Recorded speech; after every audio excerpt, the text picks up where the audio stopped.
The Florida Podcast Network, the voice of Florida.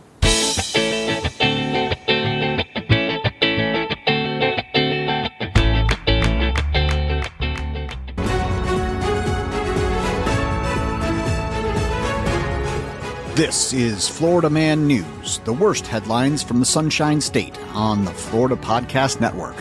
I'm your host, Joel Lounds.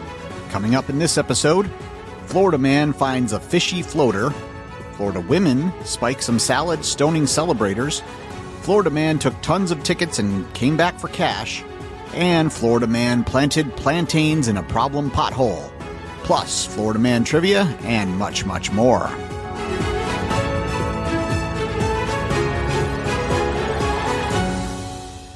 Our lead story tonight. 2 Florida women have been charged with multiple felonies after they allegedly dosed wedding guests with THC hidden in the reception's food. The bride and her caterer are accused of adding marijuana to olive oil used in the preparation of salad, pasta, and an herb dip served to over 50 guests without alerting the partygoers to the secret ingredient. The post-nuptial ganja nosh took place in the clubhouse of a gated community in Longwood, Florida, outside of Orlando, this past February. Police were alerted when several guests sought medical attention for symptoms consistent with ingesting illegal drugs. Hospital tests indicated that the guests had THC in their systems. One guest told cops he felt, quote, ill and high, unquote, and was, quote, having crazy thoughts, unquote, as his heart raced. Another victim said he told the best man that he, quote, felt like he had been drugged, unquote, but that the best man, quote, was incoherent and could not answer a question, unquote. The groom's aunt, age 69, nice, told cops that she had, quote, no control over her mind and body and that her mind was playing strange things in her head. The aunt said she was paranoid and became loud and unruly in the emergency room. A friend of the bride asked the caterer if there was marijuana in the food, and the caterer just, quote, giggled and shook her head yes, unquote, according to the arrest affidavit. The caterer did not indicate if the salad also included the devil's lettuce. The friend then confronted the bride on the dance floor, and she admitted that marijuana had been added to the olive oil and that guests, quote, should be excited as if they were given a gift. The groom was apparently unaware of his new bride's plan, however. When deputies asked him if he was aware that cannabis-infused food was served to his family and friends, he, quote, stared with a blank expression, unquote, at officers before stuttering a no.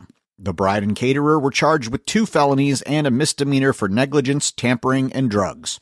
In case you're planning a 420-friendly wedding and need a caterer with moral flexibility, the self-described holistic chef claims she can create, quote, high-quality, transformative dining experiences designed to elevate the bodies and atmospheres of all who partake, unquote.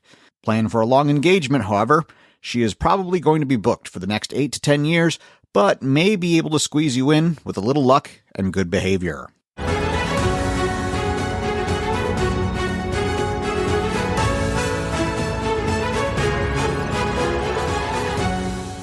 In nasty neighbor news, a Florida man police identified only as Tony became a hero to one of his neighbors on a recent Monday morning, but that was not appreciated by some others in the neighborhood.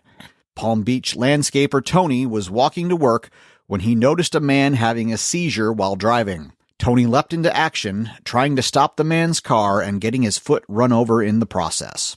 Luckily, Tony's tootsies were safe inside his steel-toed boots, and he was able to guide the locked and uncontrolled vehicle to a stop on a lawn on Dunes Road. When Tony yelled for neighbors to call 911 for the unidentified motorist, the selfish suburbanites yelled back at the rescuer, quote, get off our lawn, get that man out of here, have him die somewhere else, unquote. Ignoring the ignoramuses and recognizing the seizing driver, Tony ran to the ailing man's house and alerted his wife. Emergency workers were able to rescue the man and take him to the hospital, where he recovered from the incident. He later contacted deputies for help getting in touch with Tony, who he wished to thank. The police report did not indicate if he asked deputies for the address where the horrible homeowners objected to his presence, nor if that residence has been recently repainted with egg yolks.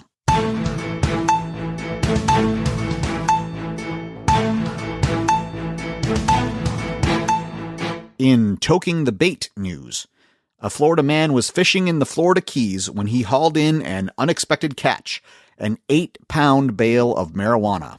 Due to the rectangular shape of the underwater treasure, the Naples man first thought he had snagged an elusive 7-pound McDonald's Filet-O fish, but soon realized he had snagged 6 pounds of contraband. Quote, "We were in about 700 feet of water trolling a weed line, and we saw this block floating in the weed line. So we pulled up on it, and it just didn't look right," the Florida man said. "We didn't know what it was because it was wrapped, so we put it on the boat, and we called the local sheriff's office because we thought it was something weird," unquote. The local deputies contacted the Border Patrol, who confirmed that the 5-pound package was, in fact, marijuana.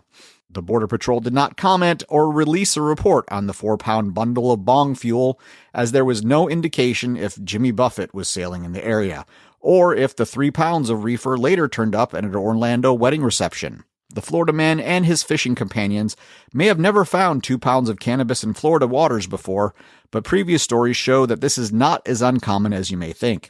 In 2013, 5 fishermen found $2 million worth of cocaine in the waters of North Florida, and in 2016, a Florida man was arrested after giving 45 pounds of cocaine to 4 other Florida men to sell after he found it floating in the Gulf of Mexico off the coast of Panama City. Florida Man News recommends that you never tell anyone about anything you do in the waters of Panama City Beach, especially what you did that one time in 1998 on spring break. More recently, in 2020, a Florida man found 74 pounds of cocaine worth over $1.2 million while fishing in the Keys, which makes this week's Florida man's catch of 1 pound of marijuana seem insignificant.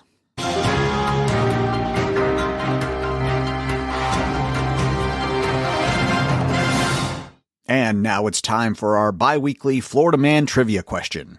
Here's this week's question. Florida is well known for being relatively flat, with no mountains to speak of, and having the lowest high point of all 50 states, at 345 feet above sea level.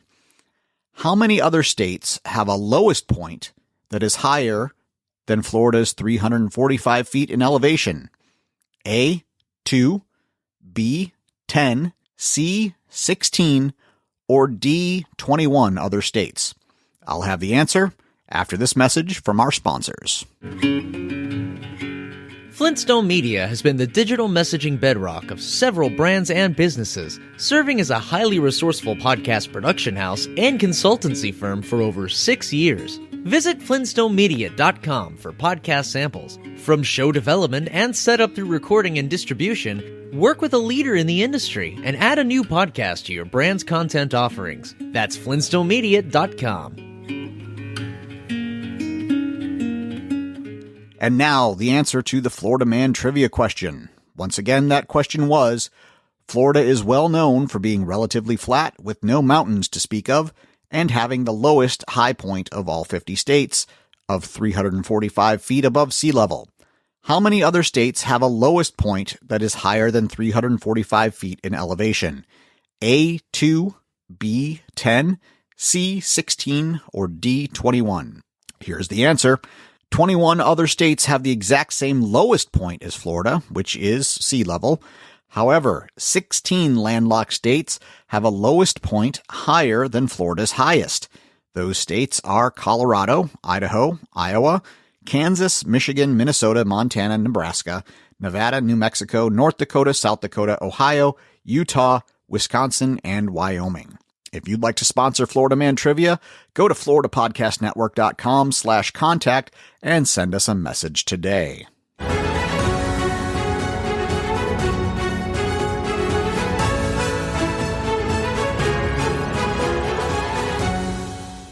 In Lotto Looter news, a Florida man pressed his luck, looting a load of lottery tickets from a Florida convenience store, then returning to the scene to swipe a safe, but was wiped out by the whammy on his second spin. The double dipping was all caught on camera inside the Fort Myers store, with police releasing the video showing the man walking in, wrestling with the lottery ticket display behind the counter, then taking off with as many tickets as he could manage. In the video, the Powerball pirate can be seen exiting the store with lottery tickets trailing behind him like it was toilet paper stuck in his underwear. He must have been feeling lucky, because he returned in different clothing with 2 new targets for his second trip, the cash register and the safe. His luck ran out there, though. He was unable to open the register, and the safe was as empty as the scratch-off swindler's conscience. Police are hoping the public can help find them so that they can put him in a third set of clothing, an orange jumpsuit with his inmate number stenciled on it.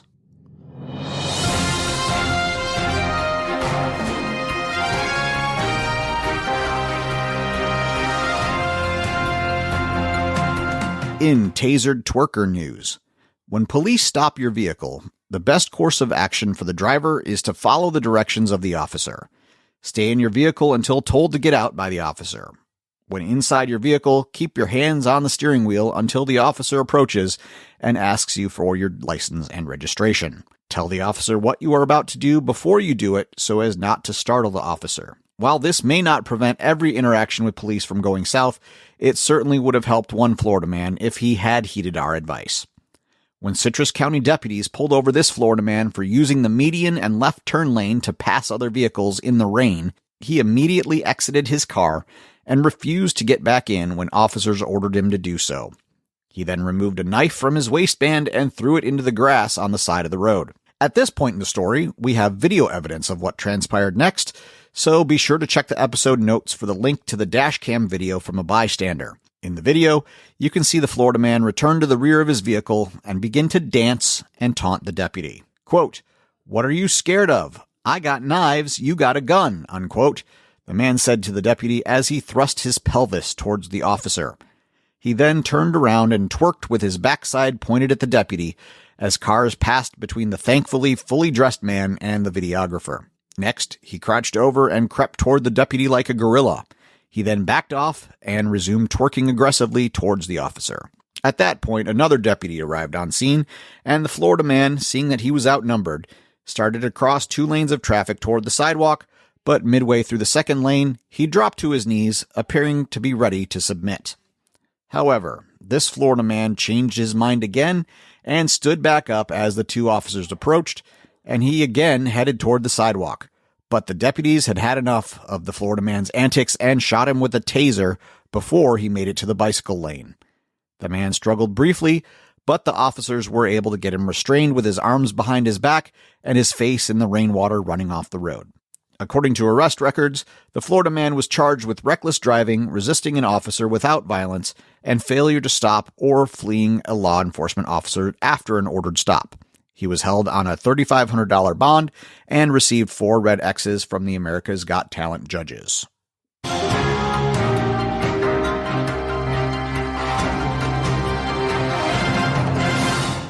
In That's Not Gatorade news, a Florida man was startled by the sound of a crash coming from his garage last Wednesday.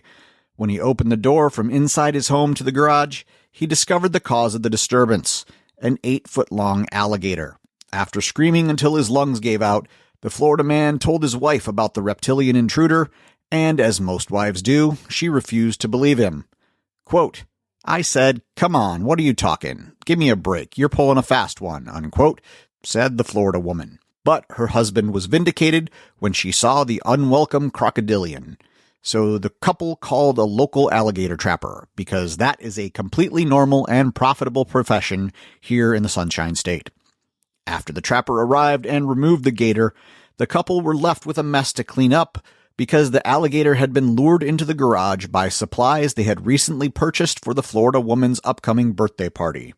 Quote, "We have cases of soda and everything else. There was Diet Coke spewing everywhere because the gator was interested. Tore open the box, had a few cans, probably thought it was beer maybe, I don't know," unquote, said the birthday girl, not realizing that maybe the alligator was trying to shed a few pounds and didn't need all those carbs.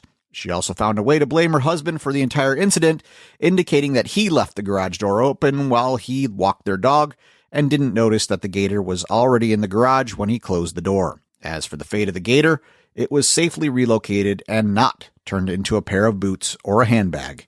Yet.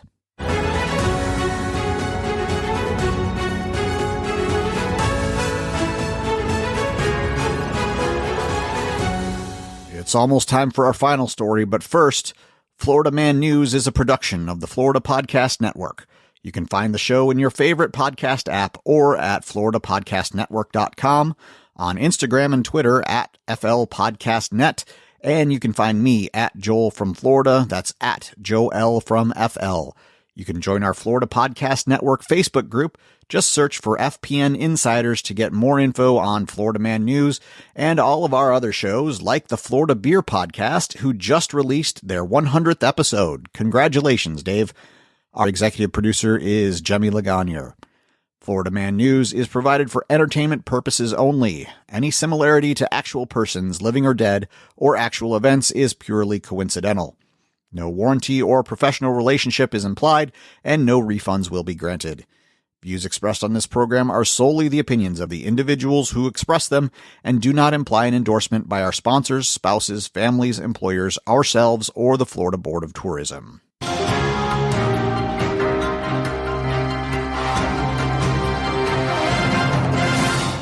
Thanks for listening to Florida Man News. For our final story, we return to Fort Myers, where a problematic pothole drives a Florida man to creative cultivation. Florida man Brian Raymond was tired of the potholes in the street outside of his Fort Myers business, so he took the problem on himself. If he had simply filled in the holes with concrete, he wouldn't be appearing on this program. So what was it that Brian did to earn a mention on Florida Man News? He filled the biggest of the potholes with a banana tree. This may sound like an extreme solution to the problem, and you may be asking yourself why the city hadn't repaired the road. The answer is because Brian's business is located on a private street in a commercial district, and Brian and his neighbors are the ones responsible for the maintenance and repair. But Brian, owner of Progress and Pride Fitness Group, had previously filled the holes with cement multiple times, but the entrepreneur noted that his security cameras had caught the same floodwaters that washed out the repairs, also caused his trash bins to float away. So rather than just fill up the road craters yet again, this time Brian thought up a solution with appeal. He planted a banana tree in the middle of the road. His neighbors don't think he's slipped up with his latest solution. One said, quote, "I love it. I think it's hilarious. We should have more of these. I think it's sending a message," unquote. Another didn't want to monkey around with trying to locate the potholes. Quote, "It messes up your tire, messes up the rim, and then it basically messes up your day," unquote. That's the news from the shady side of the Sunshine State. We'll be back next time with another heaping pile of Florida Man News.